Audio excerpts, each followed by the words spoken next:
بسم اللہ الرحمن الرحیم صلی اللہ علیہ حبیبی محمد وآلہ وسلم۔ ناظرین محترم، آج کی نشست میں ہم انشاءاللہ فضائل رمضان پہ آپ کے سامنے ایک حدیث مبارک بیان کر رہے ہیں، آپ ہمارے ساتھ رہیے گا۔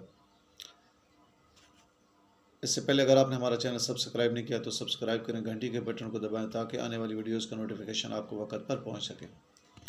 تو آئیے شروع کرتے ہیں۔ یہ حدیث مبارک ہے سلمان رحمہ اللہ تعالی، حضرت سلمان فارسی رضی اللہ تعالیٰ عنہ فرماتے ہیں، قال خطبنا رسول اللہ صلی اللہ علیہ وآلہ وسلم، فرماتے ہیں کہ نبی پاک صلی اللہ علیہ وآلہ وسلم کی ذات اقدس نے ہمیں خطبہ ارشاد فرمایا، فی آخر یوم من شعبان، شعبان معظم کا آخر چل رہا تھا۔ فقال، بس آپ صلی اللہ علیہ وآلہ وسلم کی ذات مبارک نے فرمایا، ایھا الناس، اے لوگو، یہ حدیث شریف کا خلاصہ ہم ترجمہ میں خلاصہ عرض کر رہے ہیں۔ قد اظلکم شہر عظیم، تاکہ تمہارے اوپر ایک بہت عظیم یعنی بڑا مہینہ آ رہا ہے۔ شہر مبارک، وہ بابرکت مہینہ آ رہا ہے۔ شہر ایسا مہینہ ہے، فیہ لیلۃ، جس میں ایک رات ہے، خیر من الف شہر، اس میں عبادت کرنا 1000 مہینے کی عبادت سے زیادہ ثواب ہے۔ سبحان اللہ۔ شہر فرمایا وہ ایسا مقدس اور مہینہ آ رہا ہے عظیم، جعل اللہ صیامہ فریضۃً، اللہ تعالیٰ نے اس کے روزوں کو فرض قرار دیا ہے، روزے فرض ہیں۔ وقیام اللیلہ، اور رات کے کھڑے ہونے کی عبادت کو تطوعاً، سنت اور نفل کی عبادت، سنت عبادت جو ہے قرار دیا گیا ہے۔ سنت ہیں چونکہ تراویح ہیں، اور اس میں کچھ رات عشاء کی نماز آئی وہ فرض ہے، وتر واجب ہو گئے، اور پھر تراویح سنت ہے، اور پھر نفل عبادات بھی آ گئیں، اس میں تہجد بھی آ گئی، دیگر بھی۔ تو فرمایا کہ رات کی عبادت کو جو ہے، رات کے قیام کو فرمایا کہ وہ اللہ تعالیٰ نے وہ بھی جو ہے سنت اور مقرر فرمایا ہے۔ من تقرب فیہ بخصلۃ، جو بندہ اس مہینے میں من خصال الخیر، خیر کے کاموں کی کوئی خصلت کرے گا، نیک کام کرے گا، کانا، اس بندے کو اجر ملے گا، کمن ادا فریضۃ فیما سوا، جیسے رمضان کے علاوہ ایک فرض ادا کرتا ہے، ایسے اس کو ثواب ملے گا نیک کام کرنے کا۔ ومن ادا فی فریضۃ، اور جو بندہ اس رمضان المبارک کے مہینے میں فرمایا کہ ایک فرض ادا کرے گا، کان کمن ادا 70 فریضۃ فیما سواہ، اس کو 70 فرضوں کا ثواب ملے گا جو کہ رمضان کے علاوہ وہ ادا کرتا ہے۔ وهو شہر الصبر، فرمایا کہ وہ صبر کا مہینہ ہے، والصبر ثوابہ الجنہ، اور صبر کا ثواب جنت ہے۔ وشہر المواسات، اور غمخواری کا مہینہ ہے۔ وشہر، اور ایسا مہینہ، یزاد فی رزق المومن فیہ یزاد، فرمایا کہ اس میں مومن کا رزق جو ہے اس رمضان مبارک میں بڑھا دیا جاتا ہے۔ من فطر فی صائمن، جو بندہ روزے دار کو روزہ افطار کرے گا، کانا مغفرۃ لذنوبی، اللہ تعالیٰ اس کی گناہوں کی مغفرت فرما دیں گے۔ وعتق رقبۃ من النار، اور یہ افطار کرانا اس کو جہنم کی آگ سے اس کی گردن کو آزاد کر دے گا۔ وکان لہ مثل اجرہ من غیر ان ينقص من اجرہ، اور اس افطار کرانے والے کو وہ ثواب ملے گا جو کہ روزہ رکھنے والے کو ملے گا، لیکن روزہ رکھنے والے کے ثواب میں سے کم نہیں کیا جائے گا کچھ بھی۔ قالوا یا رسول اللہ،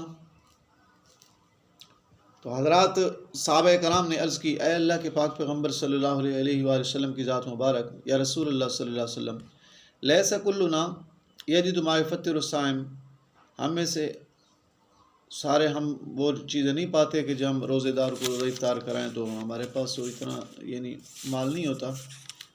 تو قال رسول اللہ صلی اللہ علیہ وآلہ وسلم، تو نبی پاک صلی اللہ علیہ وسلم کی ذات مبارک نے ارشاد فرمایا کہ یؤتی اللہ تعالی ھذا الثواب، اللہ تعالیٰ یہ ثواب عطا فرمائیں گے اس بندے کو بھی، من فطر صائما علی مزقۃ لبن، جو بندہ لسی کے ایک گھونٹ پلا کر بھی کسی کو روزہ افطار کرائے گا، اور تمرت، یہ کھجور دے کر بھی افطار کرائے گا، اور شربت من ماء، یا پانی کا ایک گھونٹ جو ہے دے کر بھی روزہ افطار کرائے گا، تو اللہ تعالیٰ اس کو یہ ثواب عطا فرمائے گا۔ سبحان اللہ۔ اور ومن اشبع صائما، اور فرمایا کہ جو بندہ روزے دار کو سیر ہو کر جو ہے پلائے گا اس کو، روزے دار کو سیر ہو کر پلائے گا، سقا اللہ من حوضی، اللہ تعالیٰ اس کو میرے حوض کوثر سے، فرمایا کہ شربتاً، ایسا پانی پلائیں گے کہ لا یظمأ حتی یدخل الجنہ، وہ پیاس اس کو پھر نہیں لگے گی حتیٰ کہ جنت میں وہ داخل ہو جائے گا۔ سبحان اللہ۔ یہ ہمارے ہمارے پیارے نبی پاک امام الانبیاء خاتم النبیین حضور اکرم صلی اللہ علیہ حبیبی محمد وآلہ وسلم کی ذات اقدس کا حوض کوثر ہوگا۔ اللہ تعالیٰ مجھے آپ کو آپ کے حوض کوثر مبارک سے جام نصیب فرمائے، اور ہمیں آپ کا امتی دنیا میں بھی رکھے، آخرت میں بھی، اور ہم زندہ رہیں، دین اسلام پہ زندہ رہیں، دنیا سے جائیں تو ایمان کے خاتمے کے ساتھ ہمارا خاتمہ ہو، ایمان کے ساتھ خاتمہ ہو ہمارا۔ تو فرمایا کہ پھر اس بندے کو اللہ تعالیٰ میرے حوض کوثر سے ایسا پانی پلائیں گے کہ پھر وہ پیاس اس کو نہیں لگے حتیٰ کہ وہ جنت میں داخل ہو جائے گا۔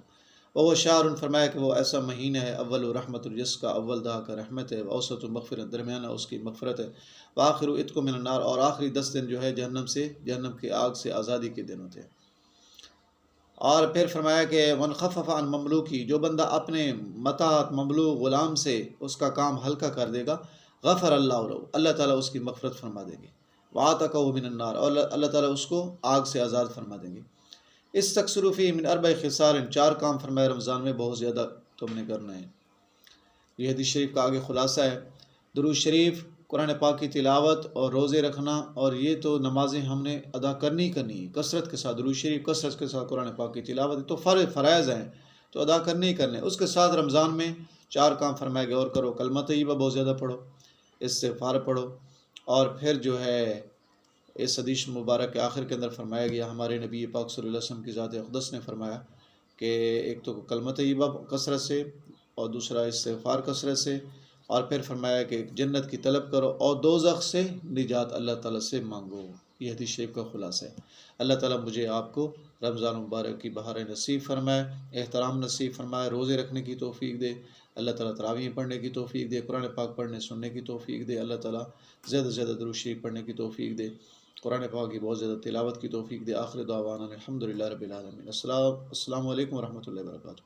اس سے پہلے اگر آپ نے ہمارا چینل سبسکرائب نہیں کیا تو ضرور چینل کو سبسکرائب کریں، ویڈیو کو لائک کریں، شیئر کریں۔ السلام علیکم ورحمۃ اللہ وبرکاتہ۔